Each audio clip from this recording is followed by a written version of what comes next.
Hello. Today I'm playing some Reno Druid.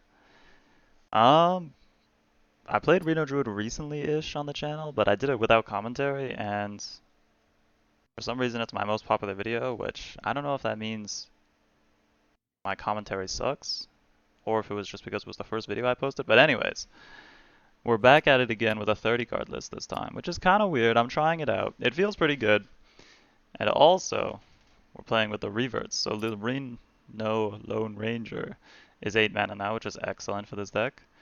And we have Shattered Reflections, which used to not be able to choose a Titan, and it didn't shuffle it into your deck, I'm pretty sure. But now it does all of those things, which is ridiculous.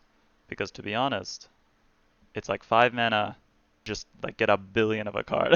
So if you have any card you want, I mean, we have ENR in here. You can ENR, refresh mana, Shattered Reflections, ENR, and then draw a million cards, and then play the ENR that you got in your hand and refresh mana again, and it's just like, it's so much you can do. You can even just Shadow Reflections like Astalor to get 2 more Astalors, 1 in your hand, 1 in your deck, and 1 on the battlefield, you know?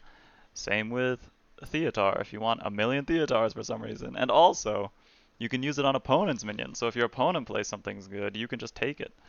So it's just a really, really good card. But only 5 mana too. It feels great, especially in Druid because you have so much mana anyways.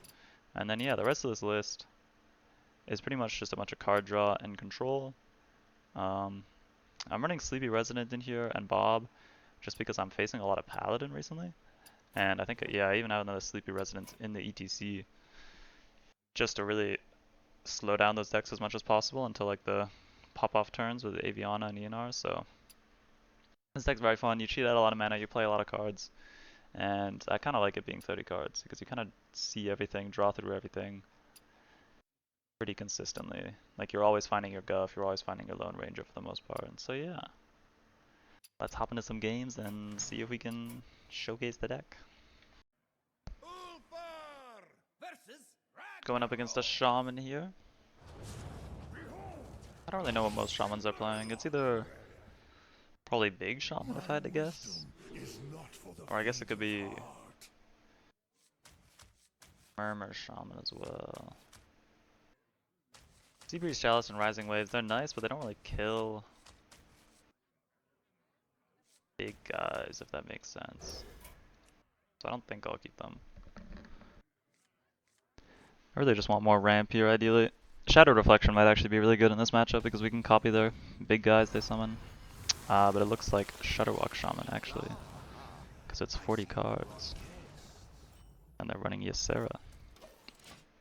Very interesting. It might even be Quest Shaman, actually.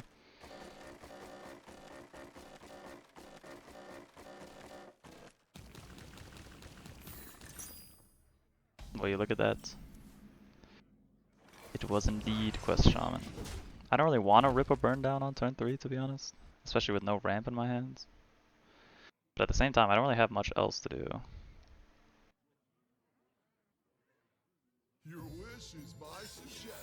All of these ramp cards in my deck, and yet none in my hand. You hate to see it. Okay, to be honest, just for the sake of playing on curve, I think I am going to rip this. Okay, we do get Aviana with it, which is kind of unfortunate, but to be honest, the sacrifice I'm willing to make. Aviana's good, but with Guff, you don't really need her. She just helps with the pop-off turns, especially pre-Guff.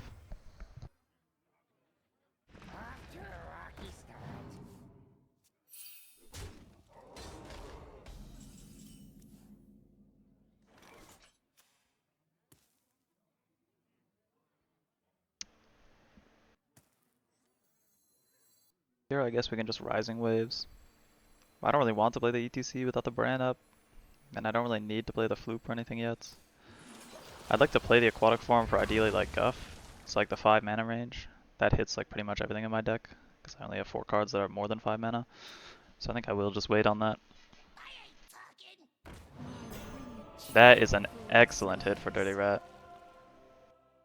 Now he has to deal with that, or else things get pretty scary. 4 damage, 4 damage, 4 damage. Yes! Yes! Oh my god, it's happening. Oh my god, it's happening. Oh my god, you just got absolutely punished. And that's why this deck is amazing. Turn 5 lethal. All part of my plan. Perfectly played. That's how you beat Shadowwalk Shaman. You bait them into ratting your Aviana. And then you make them low roll their elemental destruction. Oh my god.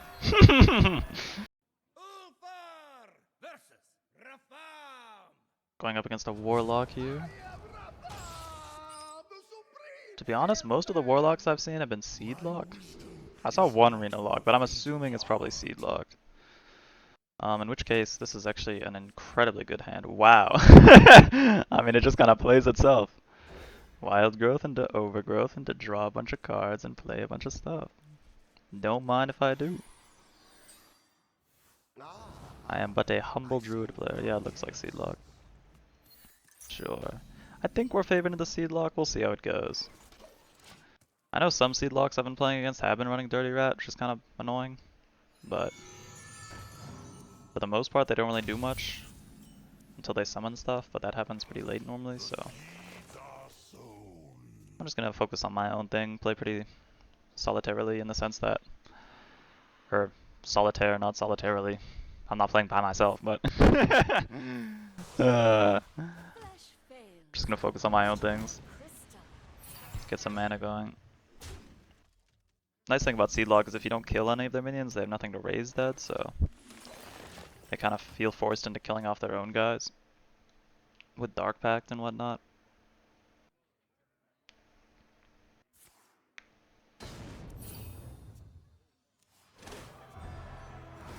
But yeah, next turn we can Moonlit Guidance, maybe find a Guff or a Nourish or something for even more ramp. And then we already have the ENR and Floop in hand for like a double ENR turn if we want like a big swing turn. Also Burndown, I guess, I don't know. I want a Moonlit first though, I think.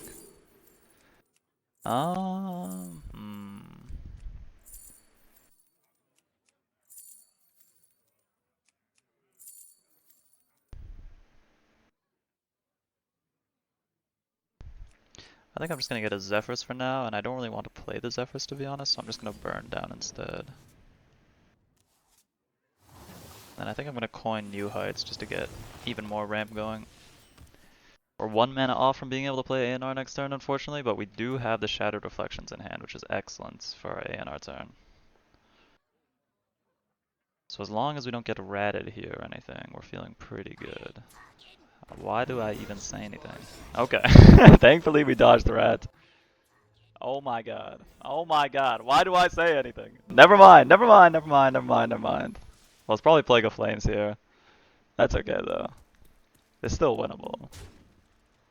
Just gets a bit harder. The nice thing is they have no more rats, so there's that at least. But double dirty rat? I guess they could raise dead more dirty rats. That's always a possibility. Okay. I'm just gonna stop speaking. I feel like, okay, what is going on? This is insane. There's no way this guy drew that well. Sigh, can't have anything go right. I guess I'll draw with this first. Into a Mistah, I mean, sure. Shattered Reflections doesn't look like it's gonna do too much, unfortunately. But it is what it is. We still have like enough damage. Like we have Aviana, Astalor, Brann still, so it's not like it's over combo wise, but it definitely slows us down a bit. And I mean, to be honest, if he Dirty Rats us again, thankfully we don't care because we only have Floop in hand, so.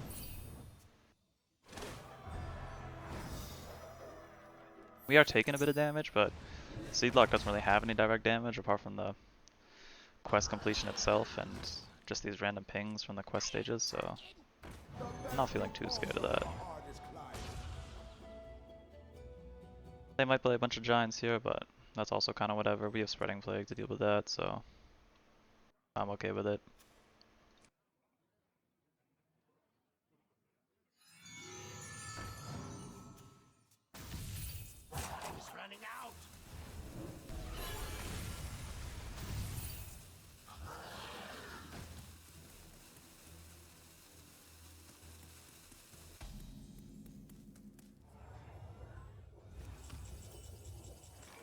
do find E.T.C here, which is interesting. Yeah, there's really nothing to Shattered Reflections, unfortunately. And if I do play Shattered Reflections, it'll go into my Vista, and it'll probably just copy something that I don't actually want and clog my hand, so I don't think I'm going to play it. Beauty all around. Just going to Spreading Plague for now. Beauty all around. Beauty Do this. Play a few Chalices, I guess. I'm gonna Hero Power once, just so that if they are able to clear the board, like with the rush minions or something, I'm not dead on board. And then next turn we can Frost Lotus, and that should keep us healthy for a while. And then after that, Mistah will pop and whatnot, so... This guy just has plenty of Dirty Rats, but he only has one more Raise Dead card. Which I'd be quite surprised if it's another Dirty Rat. I mean, we're fine with E.T.C getting ratted, to be honest. It's not ideal, but it's whatever. It's manageable, to say the least.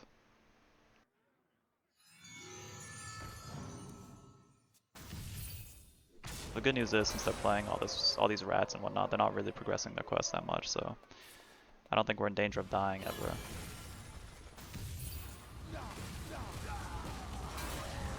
They do full clear their entire board here, which is really interesting. And to be honest, I'm kind of grateful for that. I don't know if they meant to defile everything, but I'll certainly take it.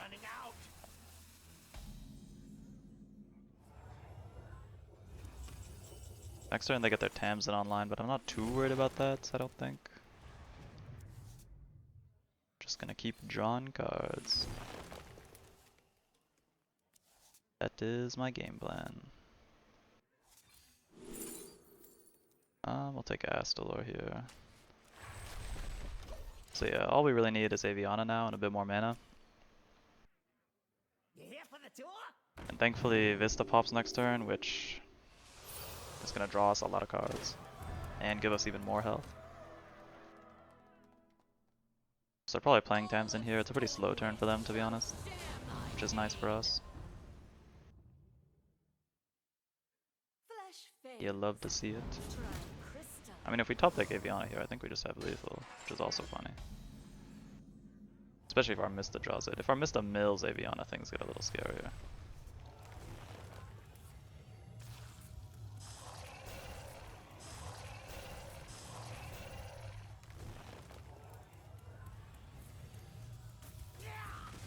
Ooh, I forgot we played all the Chalices. Oh, thank God we did not mill the Aviana. Okay.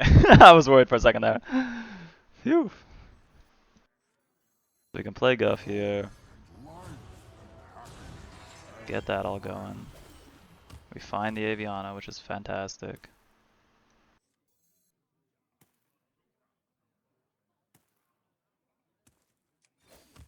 Can just gain some mana. May as well Reno. The only thing I'm really scared of is dying here, so I think I'm okay. And he's played all of his raised dead cards, so we're pretty sure he doesn't have any more Dirty Rats. And I don't think they run Theatar. I'd be surprised if they ran Theatar, to be honest. I would be quite surprised. We could also Zephrys for like some board presence too, maybe. Or Theatar. I feel like Theatar might not do that much though, but I don't really know what else I'm doing. Theatar can mess me up though if I have to give him a combo piece, so I guess I'll just Zephrys into like a big game hunter or something. Yeah, seems about right.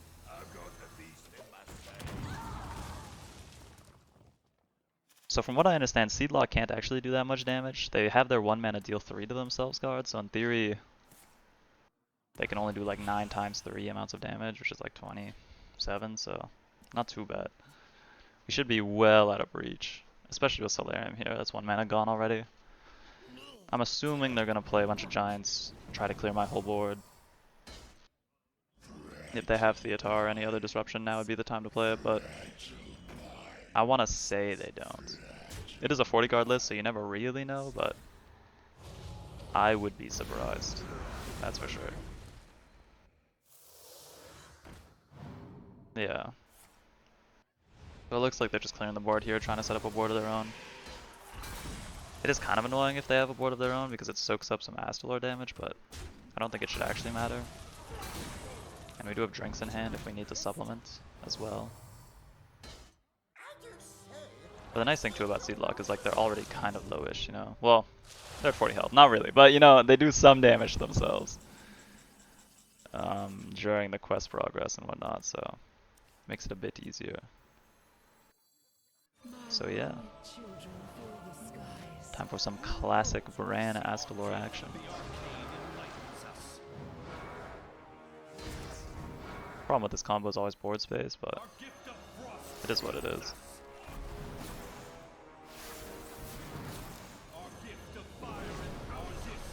Yeah, I mean,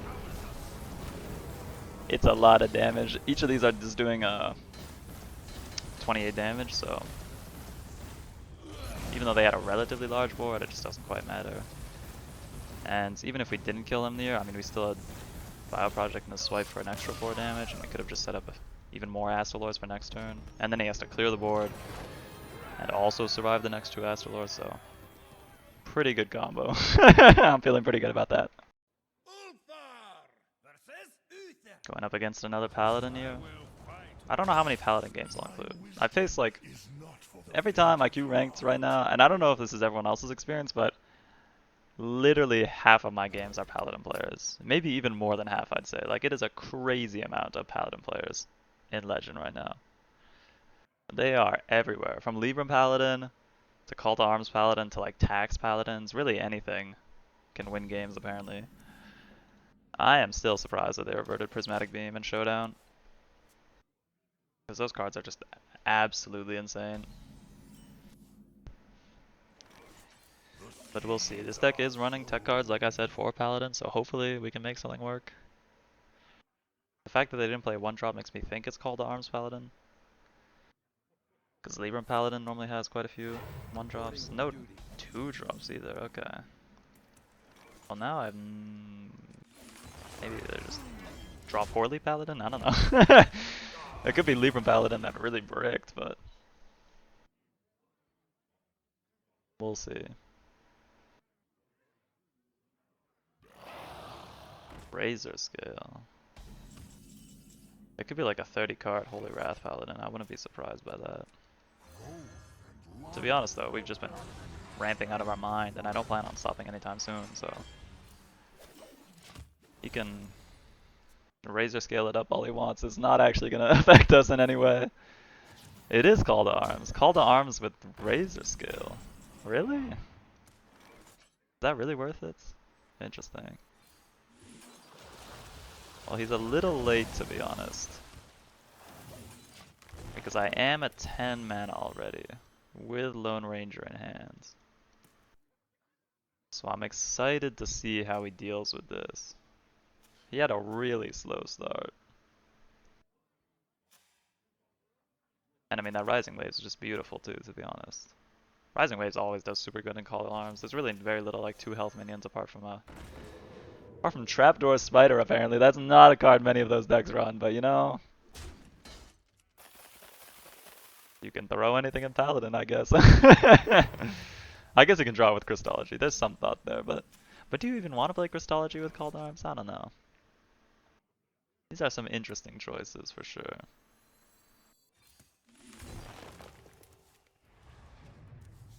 We could Mistah Vistah it up here. I think I might. Well, I can also just start playing Sleepy Residence. That's why it's kind of nice to have it in the E.T.C.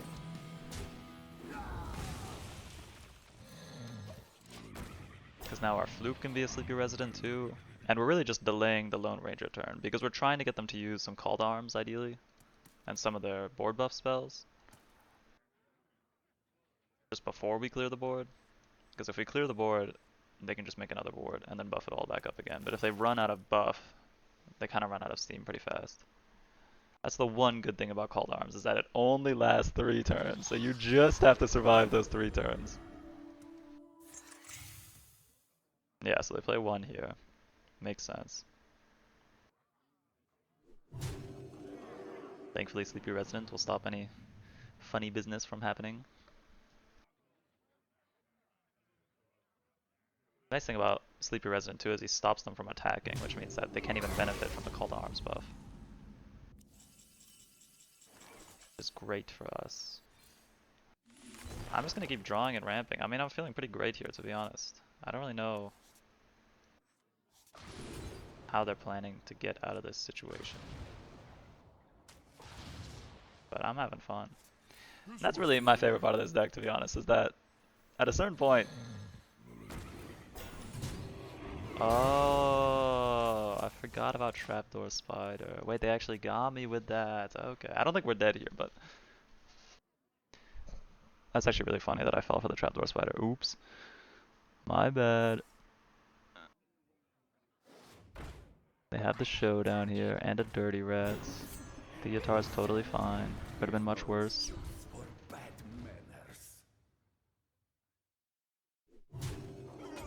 They're still not playing the second Crusader Aura.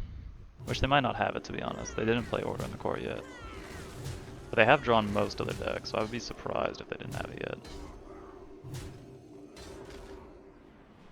I think I am just going to play Lone Ranger though. Because I'm a little scared now, to be honest. And I think no matter what they do next turn, we should be fine. I think I'm going to Lone Ranger and then just play Overgrowth. I was thinking if I should like Hero Power on Guff first and whatnot, but I'd rather just get Overgrowth out of my hand. Okay, well, didn't end up mattering.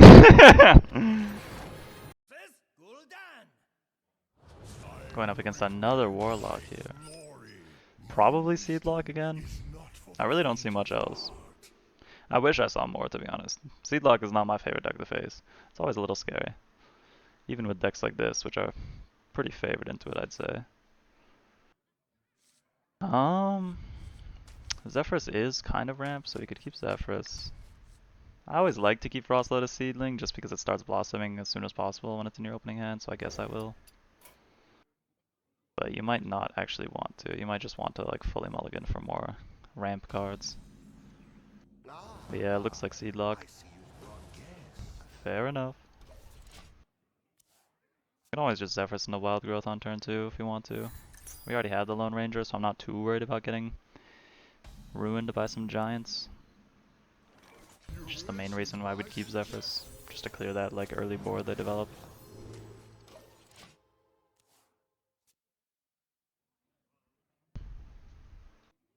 Let's see what they do here though. Elementium, okay.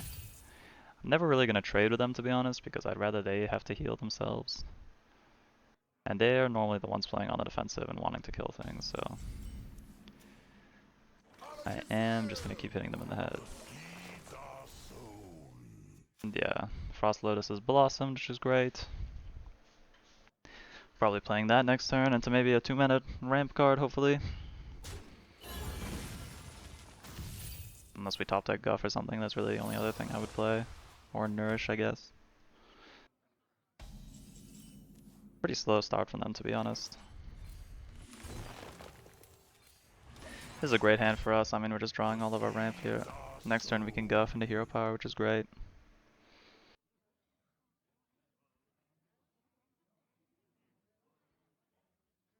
Nice thing too is that we don't actually have any combo pieces in hand, so if they do rat us a ton like last time, we shouldn't be too affected. Prison Horror is fine here. I don't really know why Seedlock decks run the giant version. I feel like surely the better version is the combo-y one that just try to kill you as fast as possible. Because I feel like the giants are not that good. And it kind of slows down the deck a lot. But I'm not the Seedlock player, so what do I know? Maybe it's the best version ever, and they win every game against it. Except for when they're facing me. Of course that hits Aviana. Oh well. Thankfully we already have Guff, so I'm not sweating it.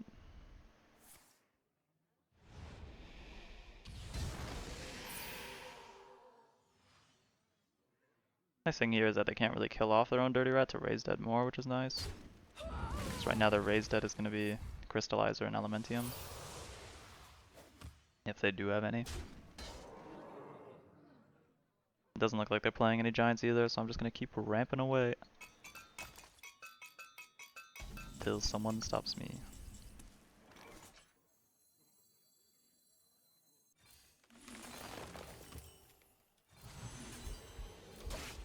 I guess I'll clear that just to save a little bit of health. Why not? Spend my mana efficiently. Swipe is really in here for like the pirate decks, like Shadow Aggro Priest too, though to be honest I really have not been seeing much of that. It's just been a lot of Paladin. And slow decks like this and whatnot, where it's not that good, but it's still a good card. It's always nice to have. Feels really good at 3 mana. I can't believe this card was 4 mana for so long. Feels so right at 3 mana. I'm actually really enjoying it.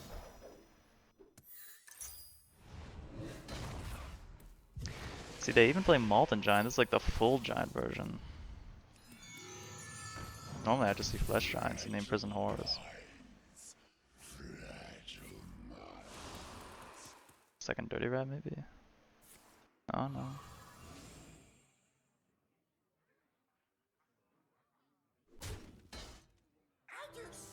Finley, okay. Interesting.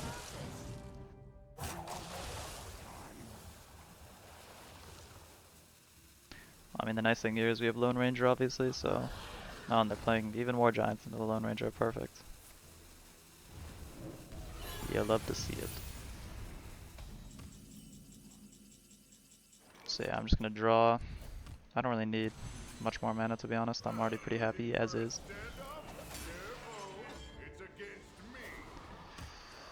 And I will Hero Power and start playing some Astalors. It's always nice to play the first phase Astalor because he doesn't really do much, like there's not much point to duplicating his battle cry, and this way you just get rid of like a weaker form that you don't really want on the board during the combo turn, like he doesn't take up a board space, so you can play an extra Astalor, which is nice. Next turn I probably am just gonna Astalor, unless something terrible happens, but thankfully we dodged the rat. And then if he leaves the Astalor up, I can just Shatter Reflections, and if he doesn't, I can just Floop Astalor into Shatter the Floop Astalor, which also works. And at least then we'll hopefully be applying some pressure. Because next turn he's going to want to just play Blightborn and pass, but hopefully we can stop him from doing that. It's good that he played a Plague of Flames here too, because he might not have 2 of those in his hand right now. Ooh, ENR is even better actually, okay. Now it's a real combo turn. Awesome. Do I ever have lethal here? I don't think so. But I could have lethal if I draw well. So I'm gonna do one of these. Where they draw cards until your hand is full.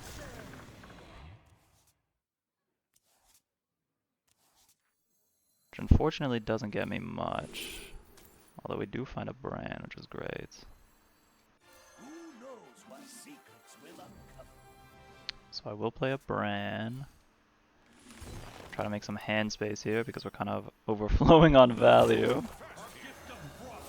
And then play our Astalor here, and we have a second Brann plus another ANR, so I'm feeling pretty good about this. Because now he can't really play as Blightborn without answering the board at the same time, so... God, this is why this deck is so good. The Shattered Reflections ANR turns are just beautiful. I mean, you draw 10 cards, you refresh 15 mana crystals. We could have played another ANR if we wanted to. The only real problem is the board space, but... I mean, it just makes a big board anyways, so the board space doesn't even matter. Like, we're just threatening a lot of things.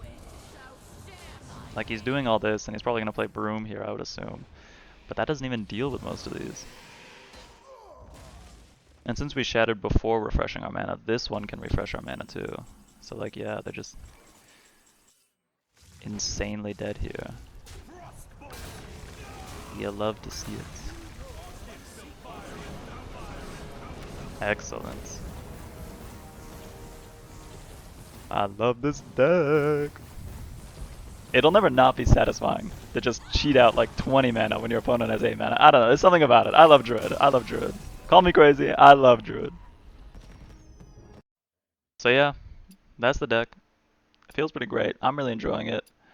Um, I'm really enjoying just a 30 card Reno deck because Reno Lone Ranger just feels so strong and so important in most of these matchups that just getting him more consistently feels great. There's definitely some tweaks you can make to this deck. I don't know if you need the Mistah Vistah package. It's kind of nice, especially for Burndown. But yeah, I also don't know if the E.T.C is correct. Like, it could be something other than Sleepy Resonant in here. That just feels like the best choice for me because I feel like a lot of times when I queue into Paladins, there's just like one more turn I need before the Lone Ranger. And so hopefully in those situations, E.T.C can work as a substitute. But yeah, Bob still feels great, even though you can't take a minion out of the game. I mean, or put it in your hand, you know. He's still able to freeze everything, and that's really important for Druid because Druid just doesn't have very many ways to deal with big boards apart from Lone Ranger and Zephrys and whatnot. So it's a really nice deck. Feels really good, works really well together. Still loses to things like Libram Paladin and whatnot. Like, it's not unbeatable per se, but feels pretty great. And you just have a lot of redundancy with all your win cons and whatnot. It's very rare that someone truly disrupts your whole deck and you really can't do anything. Because, I mean, Shattered Reflections just gives you so many more options than you had before, which is just great. So I'm really enjoying it. If you have the dust, give it a try. Definitely cheaper than your average 40 card Reno deck because it is only 30 cards and most of these are neutral cards at that. So yeah, highly recommend. Thank you so much for watching and see you guys in the next video.